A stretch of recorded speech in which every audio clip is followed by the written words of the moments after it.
అందరికీ నమస్తే. పార్టీ మారిన ఎమ్మెల్యేల మీద సుప్రీంకోర్టులో హియరింగ్ జరిగింది.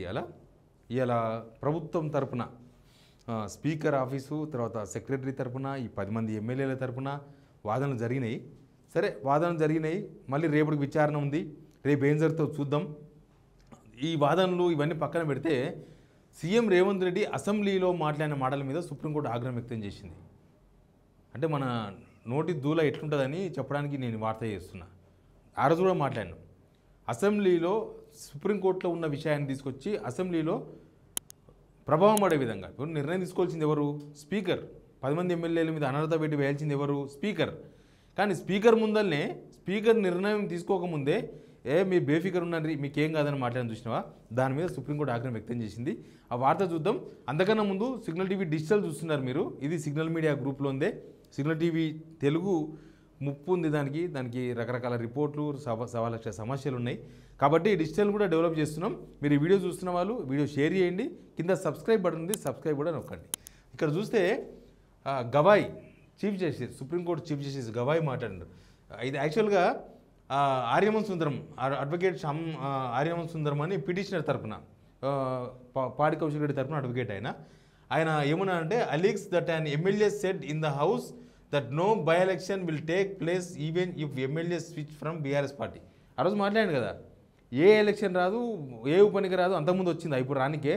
అట్లే స్పీకర్ రూల్స్ ఉన్నాయి, ప్రతిపక్షం రూల్స్ ఉన్నాయి, అధికార పార్టీ రూల్స్ ఉన్నాయి, ఎట్లొస్తే బై ఎలక్షన్ మాట్లాడినారు. నిజంగా అది సుప్రీంకోర్టులో కేసు ఉన్నప్పుడు అది కూడా ఒక హౌస్ ముందల ఎక్కడైతే నిర్ణయం జరగాలనో స్పీకర్ ముందు నిలబడి మాట్లాడిన దాన్ని ఖచ్చితంగా స్పీకర్ కండెం కిందకే తీసుకుంటారు కోర్టు. అయితే ఆ విషయం తెర మీద తీసుకొచ్చిండ్రు, ఆ విషయాన్ని ప్రస్తావించారు. రేవంత్ రెడ్డి ఇట్లా మాట్లాడిండు అనే విషయాన్ని చెప్పింది. సుప్రీంకోర్టు అడ్వకేట్ గవాయ్ మాట్లాడేసిండ్రు. ఏమని మాట్లాడిందంటే, if this is set in the house is presence of the speaker is making mockery of the 10th schedule. When politicians say something in assembly, it has come sanctity.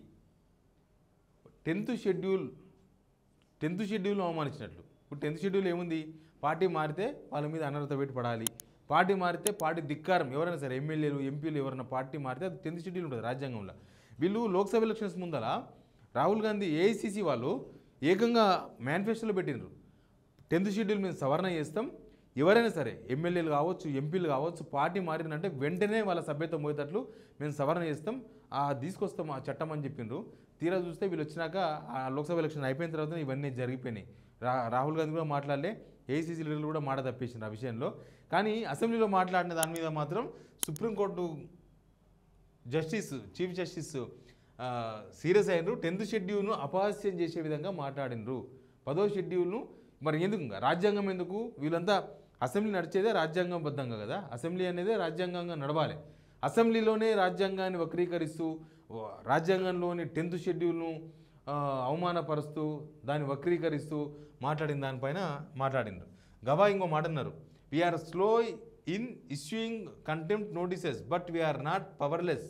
మేమేం power లేకుండా కూర్చోలే అన్నారు కదా, చేతులు కట్టుకొని మేము కూర్చోలే, అవసరమైతే కోర్టు ఉల్లంఘన కింద కూడా తీసుకుంటాం, కోర్టు ఉల్లంఘన కింద తీసుకుంటామని చెప్పినారు.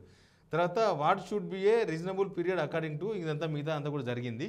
కానీ రేవంత్ రెడ్డి అసెంబ్లీలో మాట్లాడిన మాటలకు లాస్ట్కు సుప్రీంకోర్టు దాకా పోయినాయి.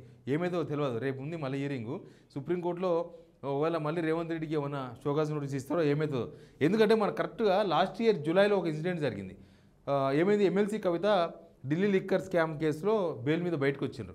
వచ్చిన తర్వాత అప్పుడు కూడా ముఖ్యమంత్రి అయినా అప్పుడు ఒక మాట అన్నాడు, ఏమన్నా అంటే బీజేపీ వాళ్ళు ఇప్పించిండ్రు, లోక్సభ ఎలక్షన్స్లో బీఆర్ఎస్ తర్వాత బీజేపీ ఇద్దరు అండర్స్టాండింగ్లో మొత్తం బీఆర్ఎస్ అంతా సపోర్ట్ చేసింది బీజేపీకి, అందుకే బీజేపీకి 8 సీట్లు వచ్చినాయి, అందులో ఒప్పందంలో భాగంగా కవితకు బెయిల్ వచ్చింది. దాని అర్థం ఏంది?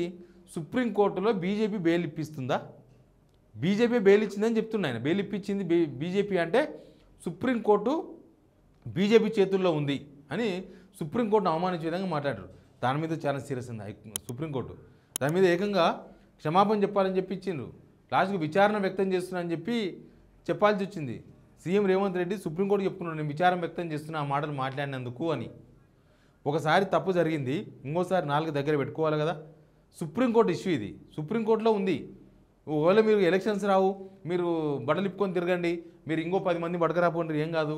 మీరు పార్టీ మారినా మీరు తప్పు చేసినా ఏం కాదు నేను చూసుకుంటా అని మీరు ధైర్యం చెప్పదలుచుకుంటే మీ ఇంటికి పిలుచుకొని 4 గోడల మధ్యలో ఎవరు తెలియకుండా వాళ్ళకి మంచిగా స్వీట్లు తినిపించి ఏ బై ఎలక్షన్ రాదు, ఇంకా 3.5 సంవత్సరాలు మీరే ఎమ్మెల్యేగా ఉంటారు, మై దేకులేంగి అని చెప్పి చెప్పుకోండి. దానికి ఎవరికి అభ్యంతరం లేదు.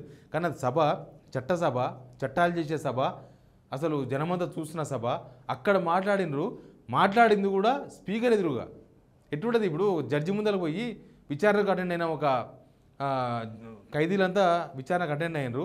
ఆయన తరపున ఉన్న అడ్వకేటో లేకపోతే వాళ్ళు ఎంబడొచ్చిన ఒక ఆయన ఈ జడ్జి మీకు శిక్ష చేయలేడు, ఏం చేయలేడు అంటే దానికి అర్థమైంది.